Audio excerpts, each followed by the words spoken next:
Government ಶಾಲೆ ಓದಿ ಬದುಕಲ್ಲ ಮಕ್ಕಳು. ಈಗ ಎಷ್ಟೋ ಮಂದಿ ವಿಧವೆಯರಾಗಿ ಕೂತಾರ್ರಿ. ಮಕ್ಕಳಿಗೆ ತಾಯಿ ತಂದಿಗೆ ಓದಿಸೋದಾಗುದಿಲ್ರಿ. ಊರಿಗೆ ಒಂದ್ ಸಾಲ ಇದ್ರ ಆ ಊರು ಸಂಸ್ಕಾರವಂತ ಊರ್ ಆಕೈತಿ. ಹೆಣ್ಮಕ್ಳು ದುಡಿಬೇಕು, ಈ ಹುಡುಗರು ಸಾಪ್ ಹಾಕ್ಸ್ಬೇಕು. ಎಲ್ಲಿ ತಕ್ಕಂತ ದುಡಿತಾರ ಅವರು. ಬಸ್ ಓಡಾಡ್ತಾವ ಚಿಕ್ಕ ಮಕ್ಕಳು ಸರ್. ಮನಿ ಓದಾರ ಮನಿ ಬರ್ತಾರ ಮತ್ ಗ್ಯಾರಂಟಿ ಇಲ್ಲ ಸರ್. ಇಂಗ್ಲಿಷ್ ಸರ್ಕಾರಿ ಶಾಲೆಗೂ ಕಲಿಸಬಹುದಲ್ಲ ರೀ. ನಮ್ಮ ಊರ್ ಸಾಲಿ ನಾವು ಮುಚ್ಚಾಕ್ ಕೊಡುದಿಲ್ಲ.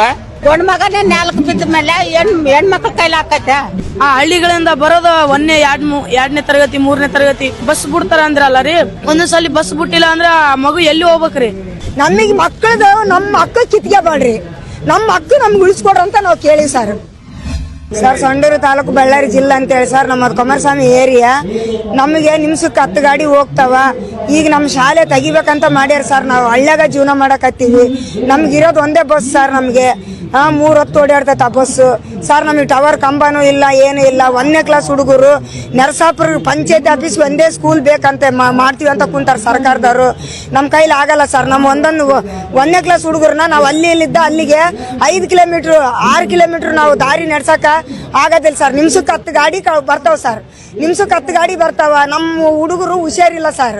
ನಾವು ಸರ್ಕಾರಕ್ಕಾಗಿ ನಾವು ಮಕ್ಕಳು ಅಡ್ಕೊಂಡಿಲ್ಲ ಸರ್. ನಾವು 2,000 ನಾವು ಕೇಳಿದ್ದಿಲ್ಲ ಸರ್. ನಮ್ಲಿದ್ದ ಸರ್ಕಾರ, ನಾವು ಅವ್ರಲಿದ್ದ ನಾವು